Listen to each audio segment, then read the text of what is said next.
hall, chandeliers dripping crystal light across hundreds of guests dressed in shimmering designer gowns and polished tuxedos.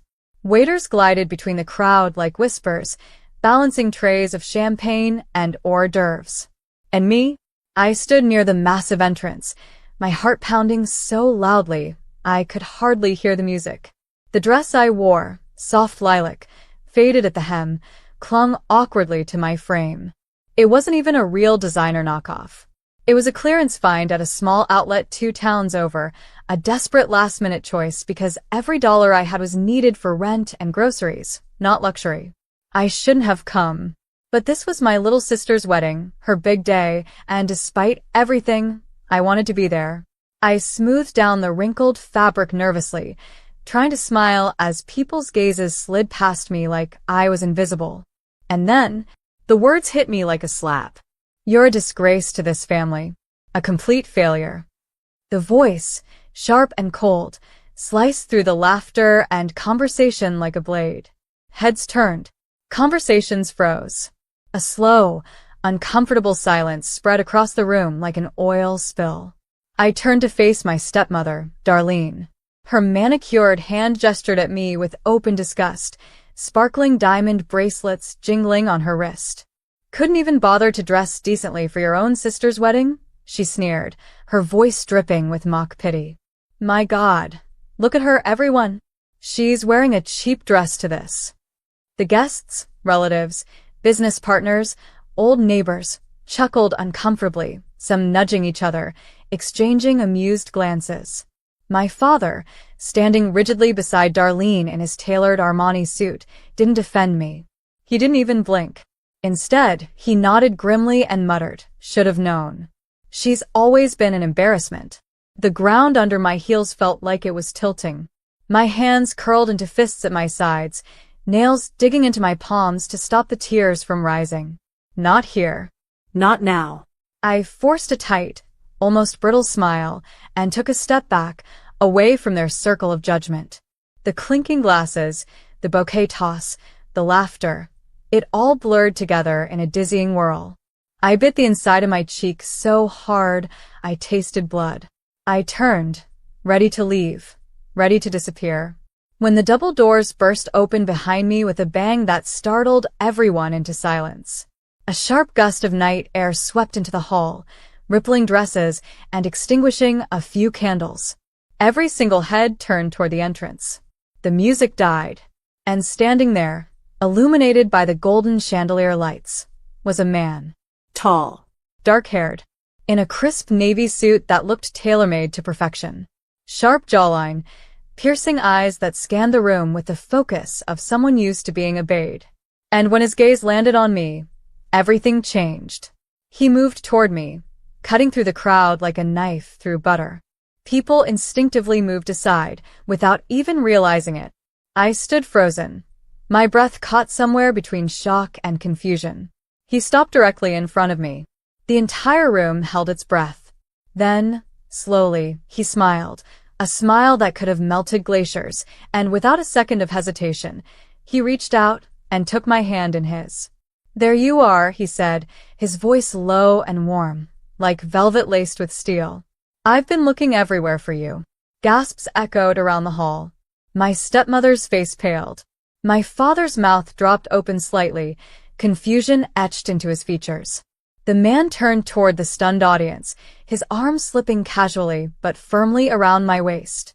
"For those of you who don't know," he said calmly, his voice carrying easily across the stunned silence, "this remarkable woman is the co-founder of the charity that has changed thousands of lives, including mine. And starting today, she's also the newest major shareholder in my company." More gasps. Someone dropped a champagne glass.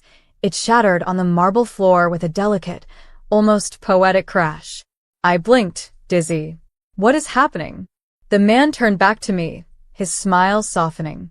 "I thought today would be the perfect day to surprise you," he said, pulling out a small, velvet box from his jacket pocket. Not a ring, but a key. A golden key, encrusted with tiny diamonds. "To your new home. To your new life." The crowd was utterly silent.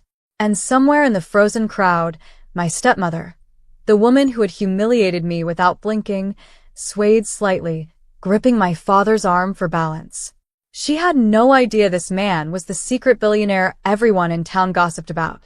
The one whose donations funded hospitals, schools, community centers, and whose face was never publicly shown.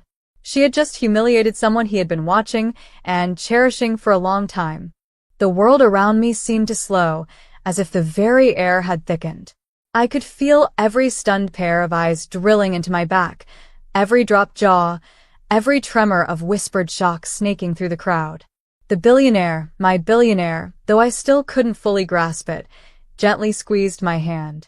And somehow, that touch grounded me.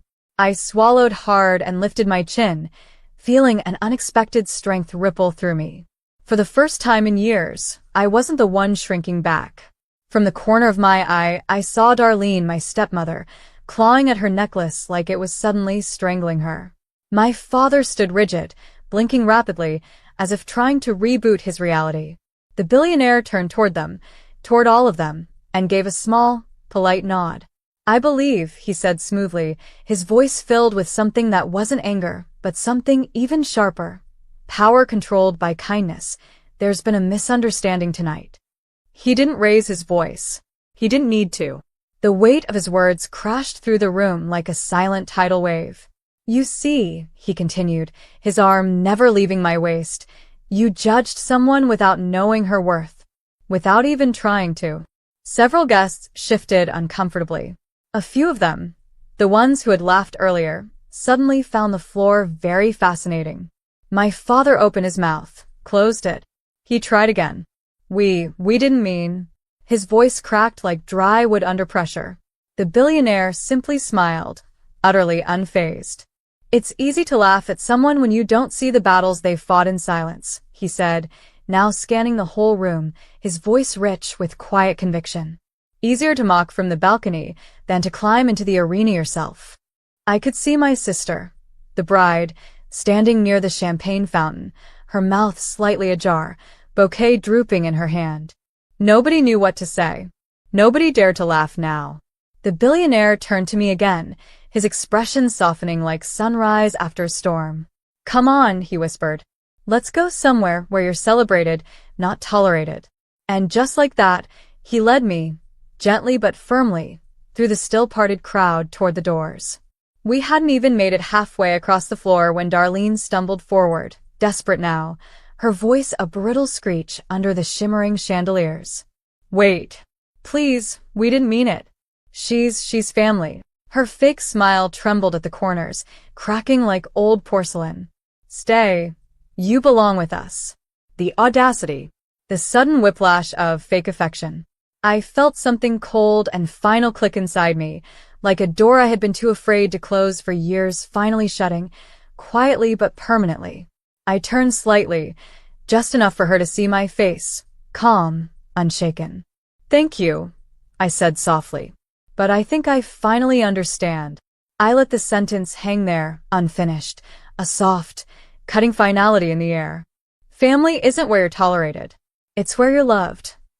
Then I turned back and walked out of the hall, my hand steady in the billionaire's warm grasp.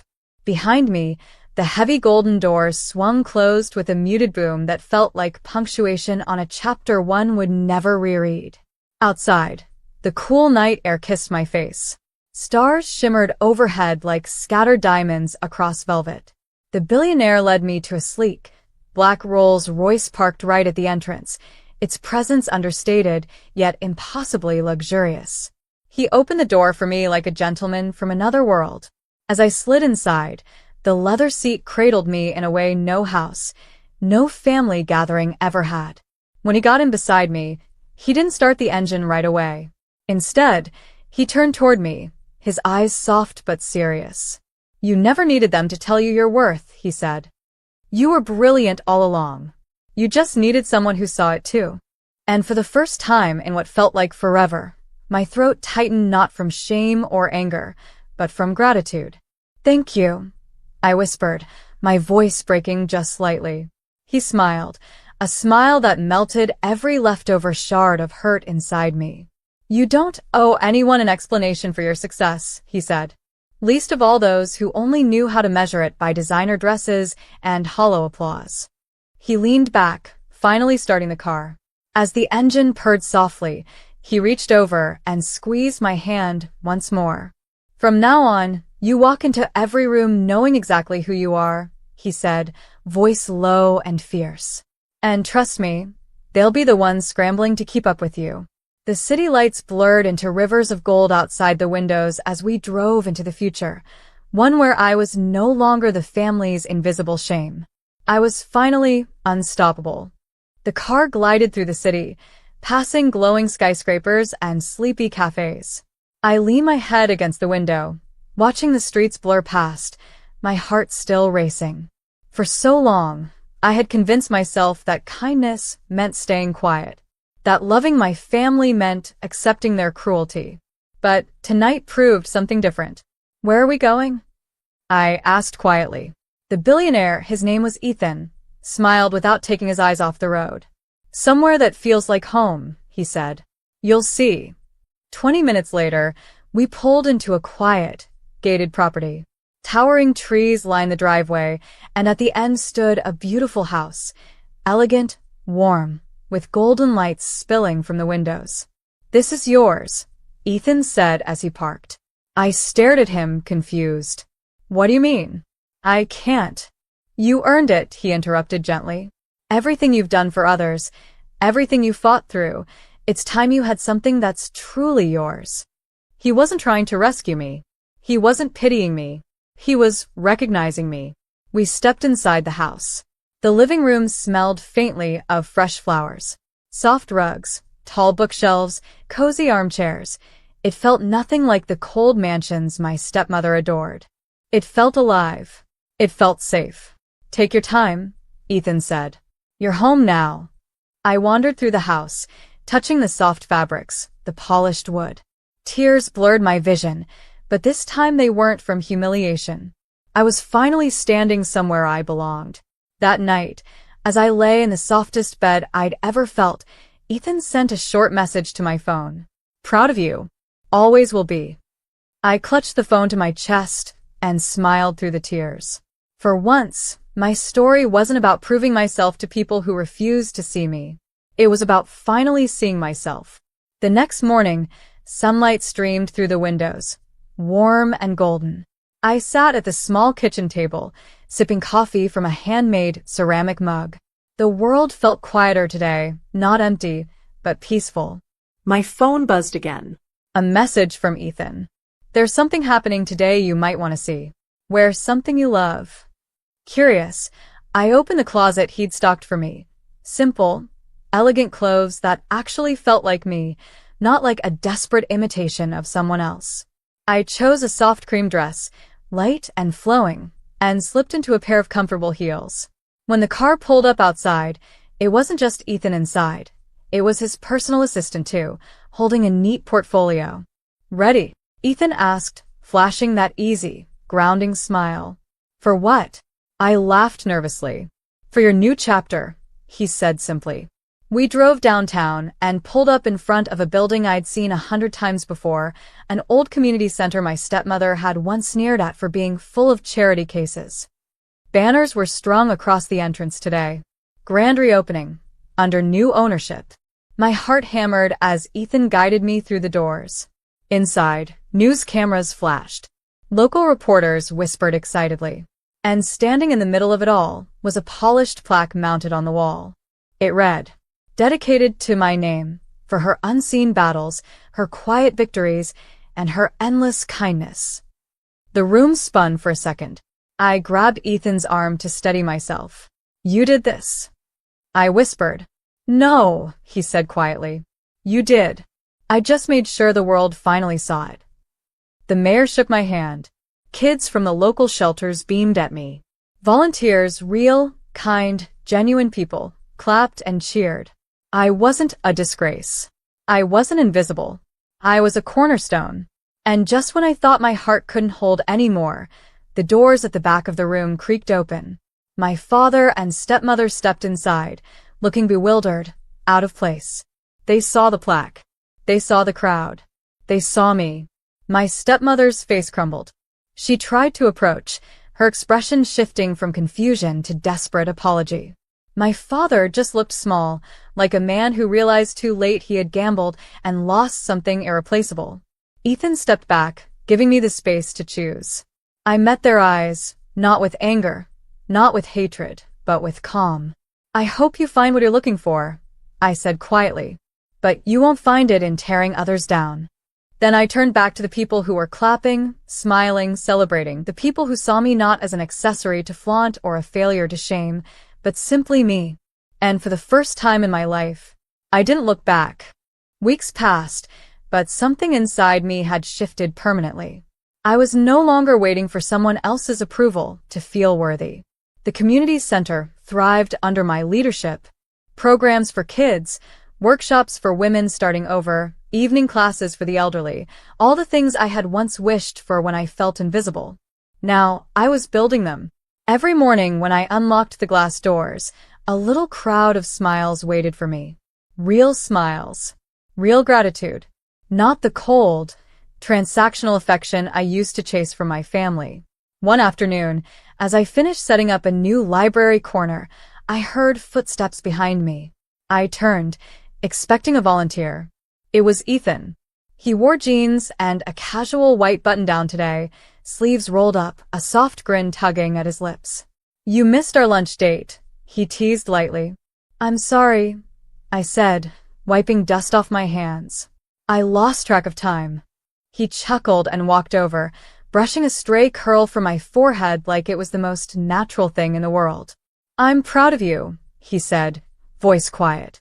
"Not because of what you built, but because you remembered who you are."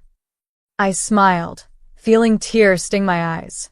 "You saw it first," I whispered. He shook his head. No. "I just reminded you."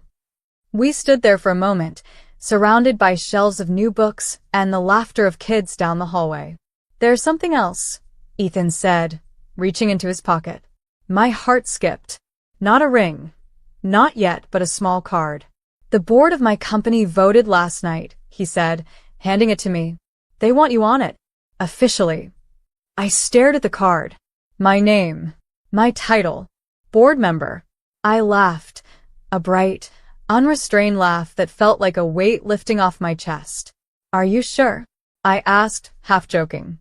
"I've never been more sure of anything," he said, eyes twinkling. "They need someone who knows what real strength looks like." I took the card, holding it carefully, like a fragile promise. At that moment I knew. I wasn't stepping into someone else's world anymore. I was creating my own.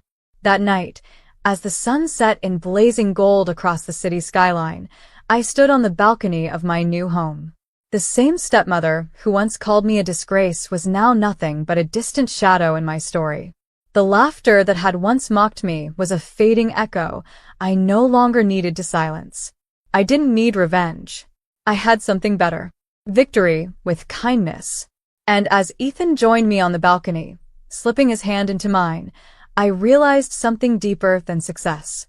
True wealth was never measured by what you wore or who clapped the loudest.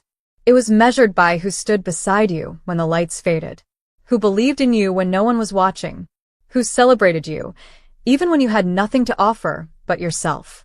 And tonight,